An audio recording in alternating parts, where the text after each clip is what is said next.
Today, we are recreating this shot from Euphoria. I'm going to walk through exactly how we shot this by going over our lighting positions and color temperatures, my thought process as a director of photography and working with what we have, and finally, the camera settings that were used. And later on in the video, I'm going to tell you what worked and what didn't work, and also go over a few things that I would do differently next time.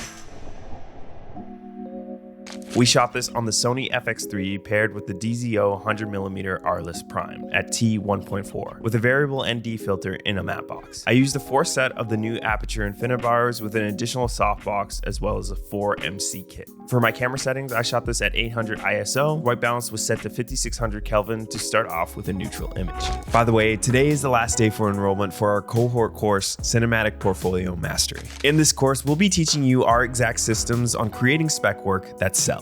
We'll show you exactly how to create ideas from scratch, how to create director's treatments, our budgeting and shot list templates, and how to market your work to scale your video business. All these skills are transferable to paid work, and they're the exact steps we use to create our recent spec commercial for On. Defy. If you're interested in joining, we only have 28 spots left. So enroll now to join our private coaching group where we'll guide you to get more sales and get you one step closer to raising your rates and creating a cinematic portfolio.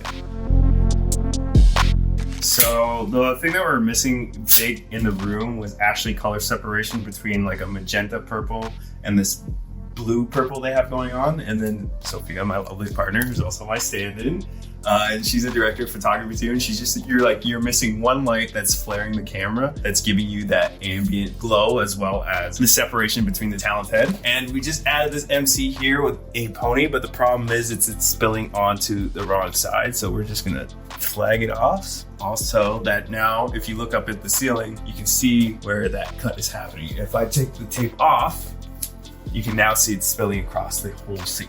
So what I'm gonna do is I'm gonna be a little proactive and cut myself another small piece of gaff tape.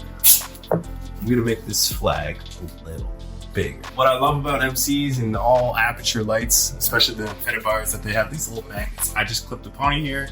I do this with the articulating arm, but we're running pretty low in gear because we're at home here, and just stuck it to that magnet. And I think we're good to shoot the scene now. So proud.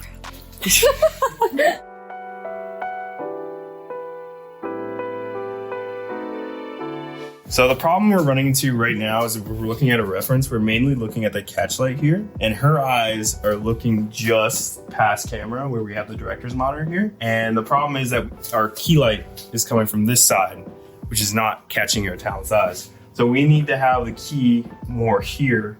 And then if I bring that out here, it's gonna flatten out my talent's face. So then I'm probably gonna end up putting some negative fill right here to add some more contrast. Right now we have the shape, but the problem is we don't have the key light, so we're gonna figure that out right now.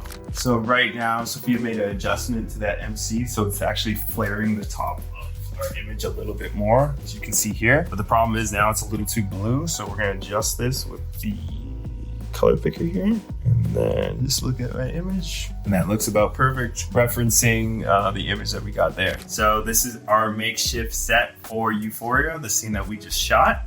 And now we're gonna go and break down and see what we did to actually achieve this kind of makeshift shot that we made. So the biggest thing that I knew that they were shooting this in was an actual gymnasium. And the problem with us, we don't have access to a gymnasium, so we had to create as much depth as possible. So I'm going to shoot into the longest part of the room we have, which is just down the hallway we have here. So the first thing that I had to do is black out these windows. Even though it's nighttime right now, if we open these up, we would see all the street lights and everything going on there. This just opens up into our balcony.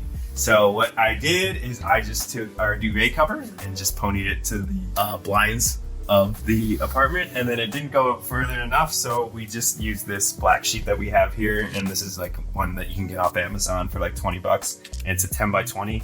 It's not actual duvetine, so it's kind of see-through, so we kind of double it up to make sure that no light is spilling through. The next scene is I kind of worked from the background and then went to my talent, as you guys saw, as us turning on the lights. And the main thing that was in this gymnasium that was kind of not acting as a motivating light, but you just saw them in the background, they're very prominent, were like the bokeh balls that you saw from 2 lights that were on there. Obviously they were much further back and they were big sources lighting the entire room, but just to emulate that, we just have an MC and another MC set to the rough colors that we saw in the actual reference. And then I taped on the bottom side side, so it wasn't as a big source, and we'd get more of that blown out feel from just having lights in the background. So it was just working with what we had, and then I put them as close as I could to the background or as farther away as I can from the talent, just to bloom it out more. A big problem was actually lighting the room to feel like that there were big stage lights that were coming from this to give us that purple ambient glow coming from the entire thing. So my main thing that is lighting up the background is this Infinibar here,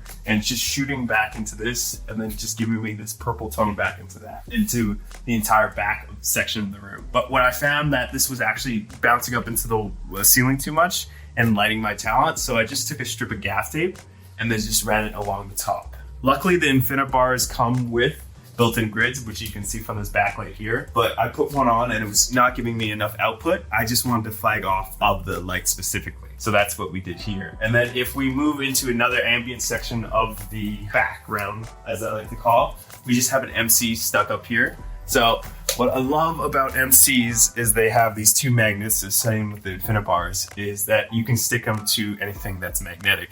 And in this case, in all houses basically with drywall, there's a corner bead running from this here about an inch up and then an inch into the wall here. And this is all steel. So small little lights like that can just stick to it, and they're lifesavers when you're trying to light a scene like this where you're just trying to put a splash of color somewhere on a wall. And then this little contraption here, we kind of ran out of any friction arms or anything that we were working with, and this is providing that flare that you see and the color contrast between the bluish purple and the magenta purple. And this is just flaring out the lens, but it was going way too much on one side, so we just used a bunch of gaff tape to kill the spill that we have going on there. And then now we can move on to lights that are actually hitting the talent, including that small one.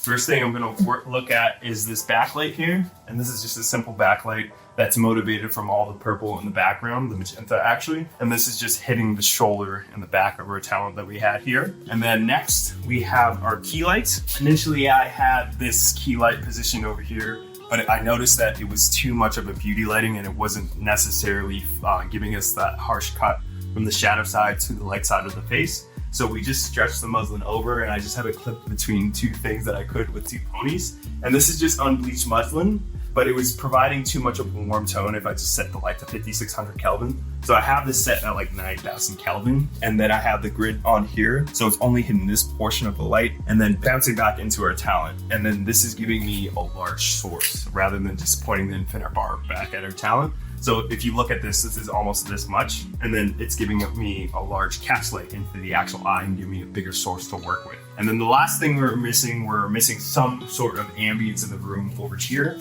And then I just put another Infinibar in this little wheelie stand at like 1%, just really pushing that blue tone back into our subject. And now if we kind of look at the camera that we're shooting on, I wanted to make this a real example of not cheating and shooting on like a big cinema camera, like a Venice or something even like a Red. I shot this on the Sony FX3, and then we are using the DZO Arles primes, and this is 100mm, shooting at 1.4. So it's giving us that big separation, but these lenses are really tack sharp, so it gives me that nice contrast and sharpness on the image, which I really love about these lenses. But the Sony FX3 is one of my favorite cameras, as you guys know, because it's so diverse and it gives me a good working image no matter what I'm working with. So I just wanted to showcase that you guys can achieve something like this with the FX3 and a lens like this. I know we have a big setup there of having a Teradek as a matte box, but this is something that you don't need, and I just want to showcase that.